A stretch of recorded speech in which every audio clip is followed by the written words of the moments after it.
Ka-Express, may bagong boses ng kumpiyansa mula sa Gilas Pilipinas Camp. Ang team manager na si Al Francis Chua ay nagpahayag na naniniwala siyang may malaking chance na manatili ang Gilas na manalo laban sa New Zealand, lalo na kung kompleto ang lineup kasama na si Kai Sotto. Sa pananaw ni Chua, ang pagiging kompleto ng roster at ang return ni Kai bilang pangunahing interior presence ay makakatulong sa strategy ng Gilas laban sa isang pisikal at disiplinadong koponan tulad ng Tall Blacks sa darating na FIBA World Cup Asian Qualifiers. Si Chua, ang program director ng Gilas at team manager, ay kilala sa kanyang mahusay na pakikipag-ugnayan sa coaching staff at ng mga players. Ayon sa mga pinakahuling ulat, nananatili ang pag-asa ng SBP at ng coaching staff na makalaro si Kai laban sa New Zealand at Australia sa kabila ng issue sa kanyang availability sa training camp at mga scheduling concerns kaugnay sa Japan B-League commitments. Ang pananaw ng management ay malinaw, may dagdag na competitive edge ang Gilas kapag kompleto ang roster, lalo na kilala si Kai bilang isang primary big man na may rim protection, rebounding at interior scoring na kulang kung hindi siya kasama. Gayunpaman, hindi pa rin official na confirm ang final roster at ang desisyon kung makakapaglaro si Kai ay nakasalalay pa rin sa mga susunod na pahayag ng SBP at Gilas coaching staff.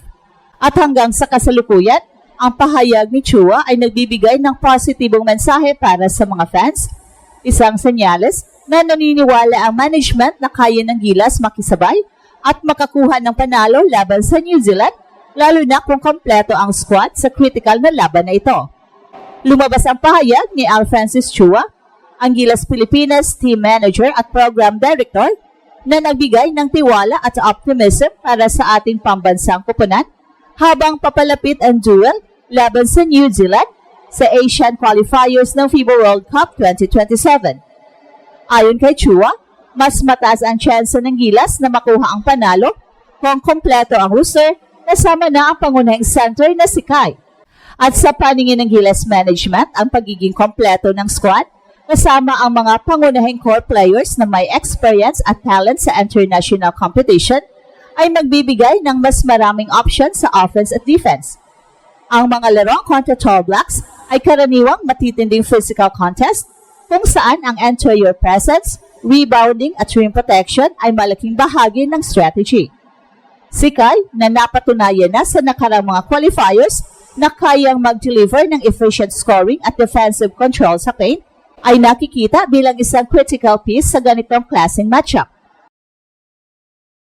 Bagamat may mga issues sa kanyang availability sa training camp dahil sa kanyang Japan B-League commitments, malinaw ng intensyon ng Gilas staff na gawin ang lahat ng paraan para maisama siya sa final roster kung posible.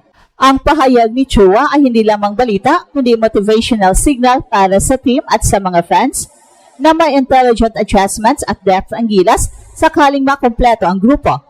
Ang pananaw ng Gilas management ay malinaw, kompetitibo ang bansa laban sa New Zealand kapag full force at balance ang squad, lalo na sa front court. Babantayan pa ng mga fans ang mga susunod na official updates hinggil sa final roster announcement at kung kailan eksaktong makakalaro si Kai sa qualifiers. At kasunod na pahayag ni Al Francis Chua, isa sa mga pinagtuunan ng pansin ay ang posibilidad na makalaro si Kai laban sa New Zealand at Australia. Sa kasalukuyan, may mainit na pag-asa si Chua at ang Gilas staff na kahit hindi ganap ang training camp participation ni Kai, may paraan pa rin para maisama siya sa lineup kung magiging available siya sa mismong game dates. Ang isa sa mga pangunahing dahilan ng optimism ay ang kalagayan ni Kai. Bagamat nagkaroon siya ng injury sa kanyang ACL noong 2025 na nagpatigil sa kanyang season at ngayon ay kasalukuyang naglalaro muli sa Japan B-League para sa kanyang team na Koshigaya Alphas, isang indikasyon na ang kanyang kondisyon ay mas maayos at posibleng makapagbigay ng contribution kung maibalik siya sa Gilas. Kung makakalaro si Kai, malaki ang kanyang may ambag sa interior offense at defense ng Gilas, isang factor na nakita rin sa mga nakaraang laban niya noong 2024 qualifiers kung saan nagpakita siya ng impact laban sa New Zealand sa isang memorable performance. Gayunpaman, ang official na ruling kung makapaglaro ba si Kai ay nakasalalay pa rin sa final confirmation mula sa SVP at coaching staff. Ang dalawang bagay na babantayan ng mga fans ay number 1, logistics ng pagdating niya sa training window, at second, ang desisyon ng coaching staff base sa kanyang readiness at integration sa game plan. Well, sa kabuuan, ang pahayag ni Chua ay nagbibigay ng isang malinaw na mensahe para sa mga Pinoy. Naniniwala ang Gilas management na may mataas na tsansang manalo laban sa New Zealand kung kompleto ang roster at ang presensya ni Kai ay malaking bahagi ng planong yon. Abangan ang official na lineup announcement sa mga susunod na araw. Well, malinaw ang mensahe mula sa Gilas management, may paniniwala at kumpiyansa na kaya nilang makipagsabayan at posibleng manalo, lalo na kung kompleto ang lineup kontra New Zealand. Ang pahayag ni Al Francis Chua ay hindi basta hype lamang, kundi refleksyon ng pananaw ng management base sa nakarang performances, matchup realities at composition sa kasalukuyang roster. Ang sentro ng diskusyon ay si Kai, hindi dahil sa kakulangan, kundi dahil sa impact. Kapag kasama si Kai, nagbabago ang structure balance ng Gilas mula rim protection, rebounding hanggang sa spacing sa half-court sets.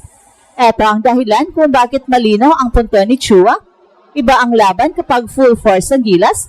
Hindi nito sinasabing walang tsansa kapag wala si Kai, pero inaamin na mas mataas ang margin of errors kapag present ang pangunahing big man. Mahalagang linawin din, nasa ngayon wala pang final ruling kung makakalaro o hindi si Kai laban sa New Zealand o Australia. Ang pag-asa ng Gilas management ay nakasalalay sa logistics, timing at final evaluation ng coaching staff. Hanggat walang official na announcement mula sa SVP o kay Coach Tim Cone, bukas pa rin ang posibilidad ng kanyang inclusion sa final roster. At kasabay nito, ipinapakita ng sitwasyon na ang Gilas ay hindi nakadepende sa isang manlalaro. Ang paghahanda ng coaching staff ay nakatuon sa adaptability. May Kai Sotto man o wala, isang mahalagang hakbang para sa stability ng ating national team sa long term. Ang tiwala ni Chua ay hindi lamang kay Kai, kundi sa kabuuang sistema, disiplina at cohesion ng grupo. Well, sa huli, ang takeaway para sa fans ay malinaw. May dahilan para maniwala, pero may dahilan din para maging kalmado. Ang laban kontra New Zealand ay hindi lamang test ng talent, kundi ng preparasyon at execution. At base sa kumpiyansa ng Gilas management, ang Pilipinas ay papasok sa laban na may malinaw na layunin, lumaban, makipagsabayan, at kunin ang pagkakataon kapag dumating. At ito ang Express Info kung saan bawat kwento ginulat ang mundo. Don't forget to like and subscribe.